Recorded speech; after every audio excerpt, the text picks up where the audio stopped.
आज का हमारा एक्सपेरिमेंट है कि इलेक्ट्रोलाइट्स में से इलेक्ट्रिसिटी कंडक्ट होती है या नहीं। इलेक्ट्रोलाइट्स को हमने डिफाइन किया था, दो substances which are when dissolved in water they are dissociated into their ions. ठीक है, इलेक्ट्रोलाइट्स वो चीजें होती हैं जिनको जब हम पानी में डिसॉल्व करते हैं तो वो अपने आयंस में टूट जाते हैं। एसिटिक एसिड आ गए, ये एक बीकर में एक्स्ट्रा बीकर है ये सर ये वाटर होल। चलिए इसमें थोड़ा सा एसिटिक एसिड डालें, ये कम कर दीजिए, पानी ये कम कर दे पानी में थोड़ा सा कम कर दें।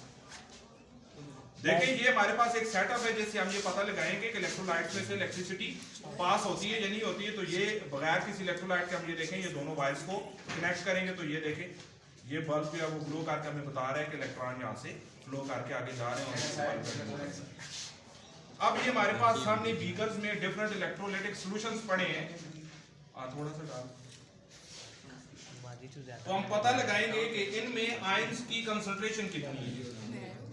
तो इलेक्ट्रोलाइट सामने पड़े हैं, कितनी तरह के होते हैं, तीन तरह के, स्ट्रॉन्ग इलेक्ट्रोलाइट्स, वीक इलेक्ट्रोलाइट्स और नॉन इलेक्ट्रोलाइट्स। स्ट्रॉन्ग इलेक्ट्रोलाइट्स वो होते हैं जिनको जब हम पानी में डालते हैं तो वो पूरी तरह से डिसोसिएट होते हैं और उनके आयंस की तादाद भी ज्यादा होती है और वो ज्यादा बिजली पास करते हैं, ज्यादा इलेक्ट्रिसिटी पास करते हैं।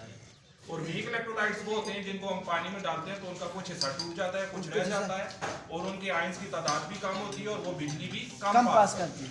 और नॉन इलेक्ट्रोलाइट्स वो होते हैं जिनको जब हम पानी में डालते हैं तो उनके कोई आयंस भी नहीं बनते और उनमें से इलेक्ट्रिसिटी भी पास नहीं होती।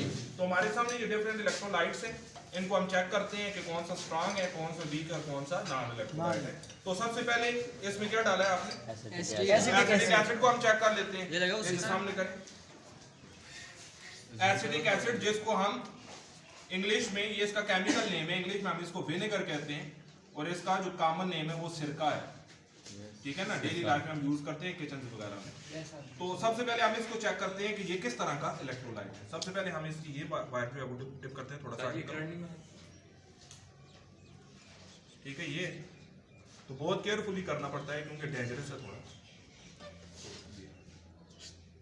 ये देखें वीक है सर, वीक, ये कौन सा इलेक्ट्रोलाइट है, वीक इलेक्ट्रोलाइट है। तो आप इसको कवर करें, थोड़ा बता दें कि पहले हमने देखे दोनों वायर्स को जब हमने डायरेक्ट कनेक्ट किया था तो बल्ब पूरी तरह से जला था क्योंकि वो पूरे इलेक्ट्रॉन आ रहे थे ना। तो अब ये वायरस में गई है तो बीच में एसिटिक एसिड है, क्योंकि जब हमने उसको पानी में डाला तो एसिटिक एसिड के कुछ मॉलिक्यूल्स टूटे तो वो आयंस में चले गए, लेकिन सारे के सारे नहीं टूटे। तो इसमें इसका मतलब क्या है, थोड़े से आयंस मौजूद हैं जो थोड़ी सी बिजली को आगे आने दे रहे हैं और फिर इस बल्ब को ग्लो करने में हेल्प कर रहे हैं। ठीक है, समझ आ रही है।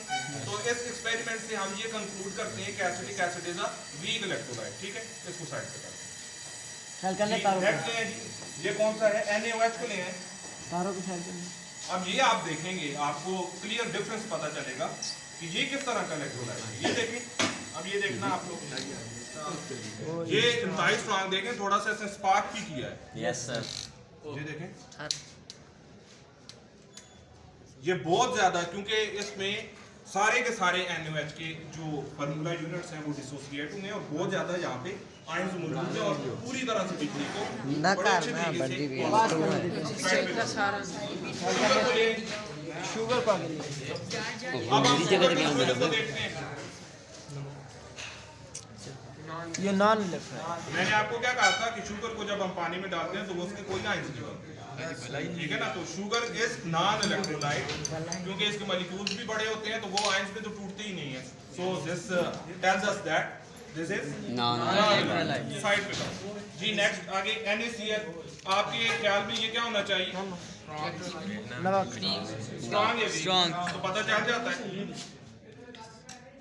ये भी स्ट्रॉन्ग इलेक्ट्रोलाइट है। ठीक है जी, NaCl जब पानी में डाला तो पूरी तरह से टूट कर सोडियम आयंस और क्लोराइड आयंस में अलग अलग हो गए और ज्यादा से ज्यादा बिजली को पास ऑन करते हैं जी। H2 का ग्रुप, ये स्ट्रॉन्ग एसिड है तो इसका मतलब क्या होगा, ये स्ट्रॉन्ग इलेक्ट्रोलाइट भी, ये भी स्ट्रॉन्ग है। ठीक है जी, स्ट्रॉन्ग इलेक्ट्रोलाइट पता चल गया। साइड में करो, इसको किंग ऑफ एसिड्स भी कहते हैं, सबसे ज्यादा स्ट्रॉन्ग एसिड है। ये क्या है, बेंजीन। क्या है जी, देख लेते हैं। जरा देखिए, हमारे पास तारे वही हैं लेकिन इलेक्ट्रोलाइट्स डिफरेंट थे तो रिजल्ट्स भी हमारे पास डिफरेंट आए। ये देखें,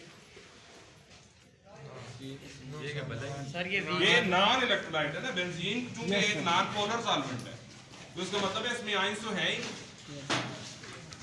ये आप बेटा आपको भी समझ आ गई कि इलेक्ट्रोलाइट्स क्या होते हैं, फिर उसको आप प्रैक्टिकली कैसे प्रूव कर सकते हैं कि ऐसे सब्सटेंसेस जिनको जब पानी में डालते हैं तो आयंस में टूटते हैं और बिजली पास करते हैं, लेकिन जो पूरी तरह से टूटेंगे ज्यादा बिजली पास करेंगे स्ट्रांग होंगे, थोड़े से टूटेंगे और कम बिजली पास करेंगे वो वीक होंगे, और जो बिल्कुल पास ही नहीं करेंगे वो जी बहुत